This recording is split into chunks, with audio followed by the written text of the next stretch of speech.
So today I'm going to actually try something for the very first time, and I'm going to try that color dipping technique, and I'm going to be using some distress oxides and then turn them into flat shakers. So I hope you'll stick around and check it out. Hey guys, I'm going to start this off with a flat paint brush that I'm using for my watercoloring. I've got a little acrylic block and I'm using Tattered Rose, Worn Lipstick, Abandoned Coral, and Fired Brick from the Distress Oxide line. And I've got a 3x6 watercolor cardstock and a little bit of water. Yeah, I'm going to get started. Oh, and have my heat tool. Heat tool is invaluable for this one. This one you're going to want to have your heat tool with you unless you've got a lot of patience. So I'm using the acrylic block as my palette, and I'm putting down some Tattered Rose first. I'm dipping some water.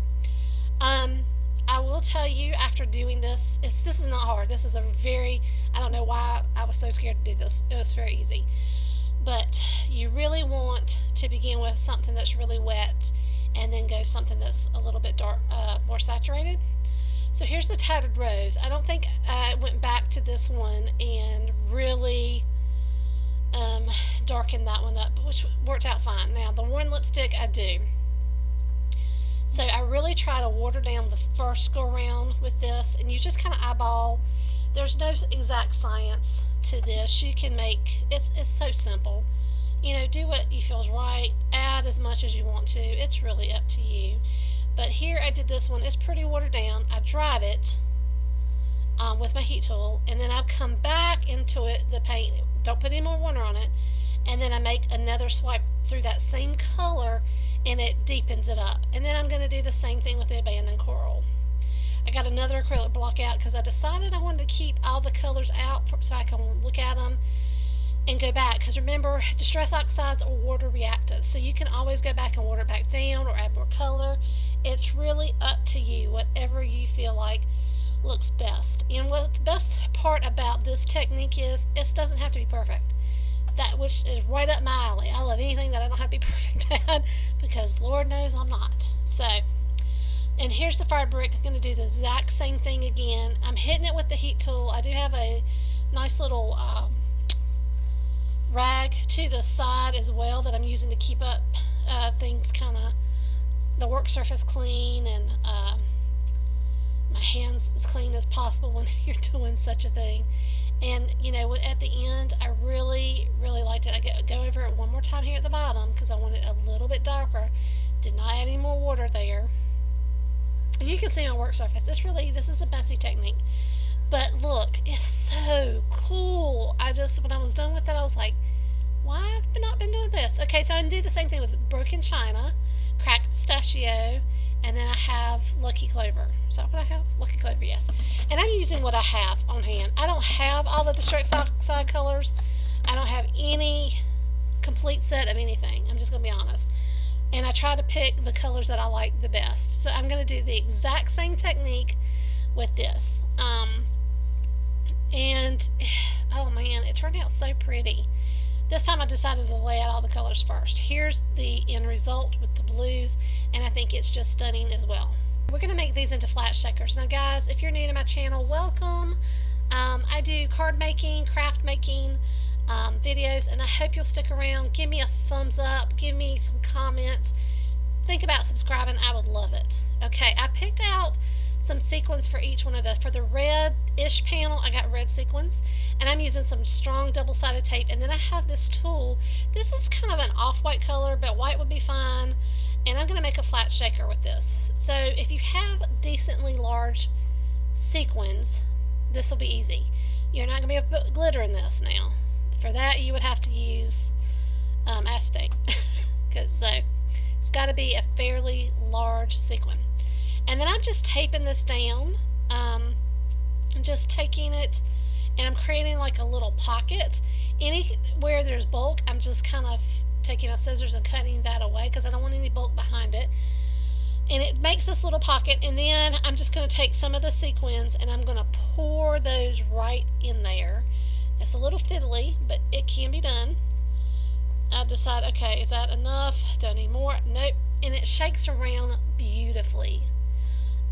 Sometimes with shaker cards it can be kind of a pain when they don't shake very well, but these works perfectly every time, and I just loved it. Again, any excess, just cut it away. That's all you got to do. Alright, so here is that shaker. Now for the sentiment, I used a little sentiment that says birthday wishes. I didn't want anything big and distracting because I really wanted the what to show or to be the focal point was the shaker elements and then the background, because I worked hard on the background. I thought it was pretty.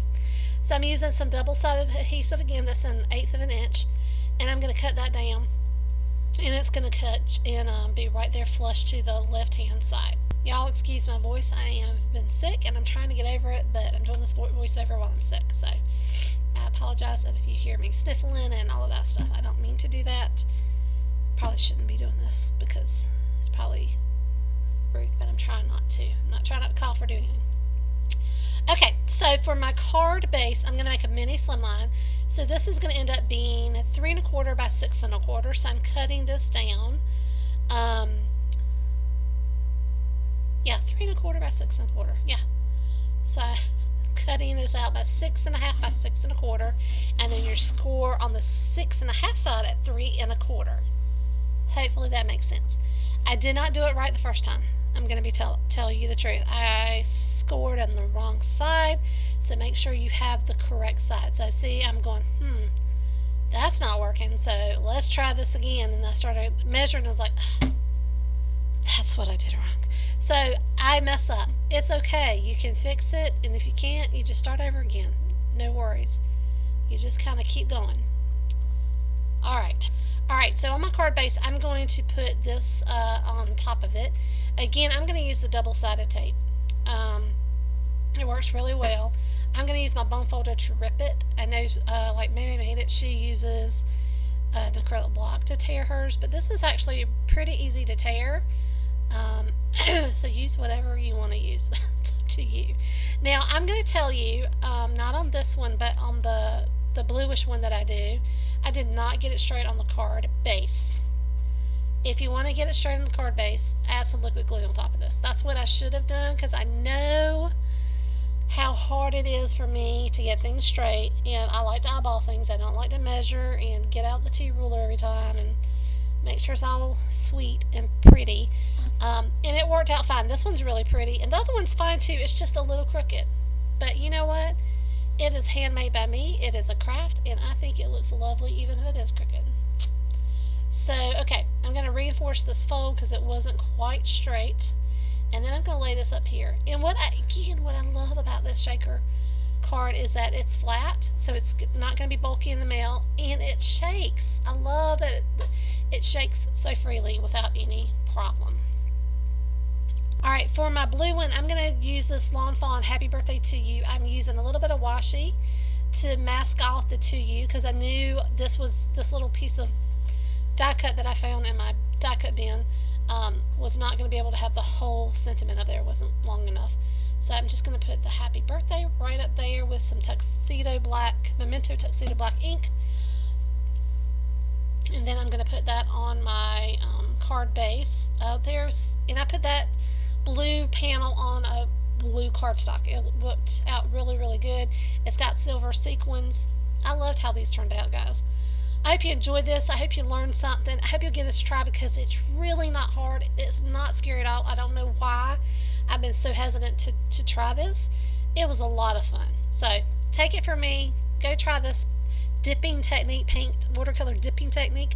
It is absolutely so much fun.